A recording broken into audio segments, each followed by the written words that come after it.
২০২৫ সালে বিশ্বের সামরিক শক্তির দিক থেকে বাংলাদেশের অবস্থান ৩৫তম, যা ২০২৪ সালে ছিল ৩৭তম আর ২০২৩ সালে ৪০তম। অর্থাৎ গত ২ বছরে বাংলাদেশের সামরিক শক্তি বৃদ্ধি পেয়েছে। তথ্য বলছে ২০০৯ থেকে ২০২৩ সাল পর্যন্ত সময়কালে অস্ত্র আমদানিতে বিশ্বে বাংলাদেশের অবস্থান ২৮তম।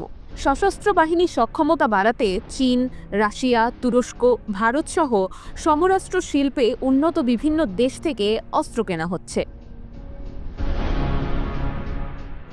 বর্তমানে বাংলাদেশের সশস্ত্র বাহিনীতে বিভিন্ন ধরনের যুদ্ধবিমান, সাবমেরিন, যুদ্ধজাহাজ, ড্রোন রয়েছে, যা পৃথিবীর বিভিন্ন দেশ থেকে আমদানি করা হয়েছে।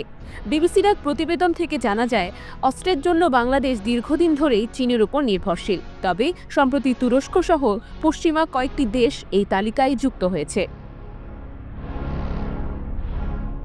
ওয়ার পাওয়ার বাংলাদেশের প্রতিবেদন অনুযায়ী বাংলাদেশ বিমান বাহিনী বহরে ২১২টি বিমান আছে, যেখানে যুদ্ধবিমান রয়েছে ৪৪টি, যেগুলো চীন, সোভিয়েত ইউনিয়ন, যুক্তরাষ্ট্র ও রাশিয়া থেকে আনা হয়েছে। এর পাশাপাশি ফ্রান্স, ইতালি থেকেও কেনা হয়েছে কিছু প্রশিক্ষণ বিমান ও হেলিকপ্টার।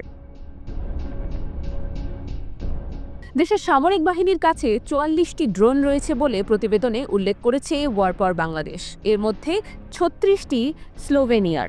এছাড়া তুরস্কের তৈরি বায়োরেক্টর TB2 আছে ৬টি। ড্রোনের পাশাপাশি তুরস্ক থেকে কামানের গোলা, রকেট প্রতিরক্ষা ব্যবস্থা, সাঁজোয়া যান, মাইন থেকে শুরু করে সুরক্ষাকারী যানও কিনেছে বাংলাদেশ।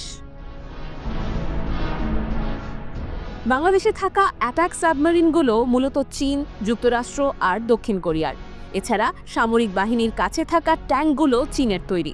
পাশাপাশি সাবেক সোভিয়েত ইউনিয়ন, যুক্তরাষ্ট্র এবং তুরস্কে থাকা APC ব্যবহার করছে বাংলাদেশ সেনাবাহিনী।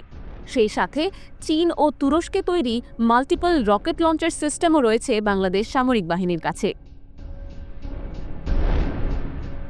সামরিক খাত নিয়ে তথ্য সংগ্রহ এবং গবেষণা করে এমন একটি প্রতিষ্ঠান গ্লোবাল ফায়ার পাওয়ার এই তথ্য জানিয়েছে।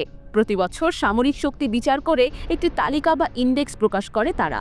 এতে বিশ্বের ১৪৫টি দেশের সামরিক শক্তির তথ্য তুলে ধরা হয়েছে। IVTV USA, new York.